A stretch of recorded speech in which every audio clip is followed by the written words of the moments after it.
парк инновационӣ саноатию технологии ноҳияи Дарвоз дар доираи иқдомҳои созандаи роҳбарияти олии давлат ва ҳукумати мамлакат ҷиҳати дар амал татбиқ намудани ҳадафи чоруми миллӣ саноаткунонӣ бо суръати мамлакат, истеҳсоли маҳсулоти ивазкунандаи воридот ва ташкили ҷойҳои нави корӣ бунёд гардида, дар давоми 5 соли охир номгӯи маҳсулоташро боз ҳам зиёд намуд. Дар соли аввал ин корхона кори худро бо кор кард, банду басти асал оғоз карда, дар давоми 5 соли охир боз истеҳсол ва фурӯши 3 маҳсулоти навро ба роҳ андохт. Мутахассиси соҳаи технологияи корхонаи мазкур гуфт ки соли гузашта баъди омӯзиш ва ташхиси гиёҳҳои шифобахши маҳаллӣ ба монанди пиёзу хуч ва шафтолуи хушк ба истеҳсол намудани нави нӯшокиҳо оғоз кардем.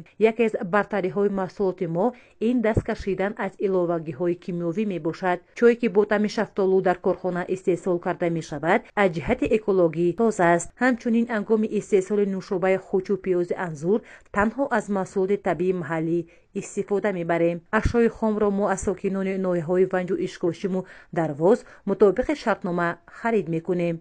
дар ин цехи антисептик мо маҳсулотҳои доруборӣ аз ҷумла менавазин, халасас, антисептик гел, спирти 70%, дигар маҳсулотҳои дорубориро истеҳсол мекунем. мо ин маҳсулоти худро дар ҳудуди ҷумҳурӣ, дар вилоятам ва шаҳри Душанбеам ва дигар шаҳру ноҳияҳои ҷумҳурӣ ба фурӯш мебарорем ва мувофиқи талабот ба давлатҳои хориҷӣ ҳам мефиристем. дастгоҳу таҷҳизоти корхонаи мазкур истеҳсоли ҷумҳурии мардуми Чин, Федератсияи Россия ва давлати Туркия буда, мутахассисону коргарон аз ҳисоби сокинони маҳаллӣ баъди омӯзишу аз худ кардани технология ба кор ҷалб шуданд ва бо маоши хуб таъмин мебошанд. мутахассиси соҳаи технологияи ин корхона гуфт ки саноаткунонӣ бо суръати мамлакат ҳамчун ҳадафи чоруми миллӣ аст ва дар татбиқ ин ҳадафи муҳими стратегӣ соҳибкорони ватанӣ нақши муҳиму арзанда мегузоранд. пешвои миллат дар паёми солонааш ва Маҷлиси олии ҷумҳурии Тоҷикистон бори дигар ба масъулини вазорату идораҳо ва мақомоти иҷроии ҳокимияти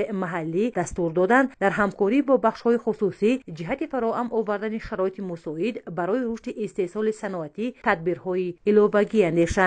инчунин ба мақсади ҳавасманд ва рушди фаъолияти навоварӣ дар истеҳсолот, васеъ истифода кардани технологияҳои инноватсионӣ ва дастгирии ташаббусҳои созандаи соҳибкорони хусусӣ доир ба коркарди ашёи хом дар дохили мамлакат тадбирҳои фаврӣ роҳандозӣ карда шаванд.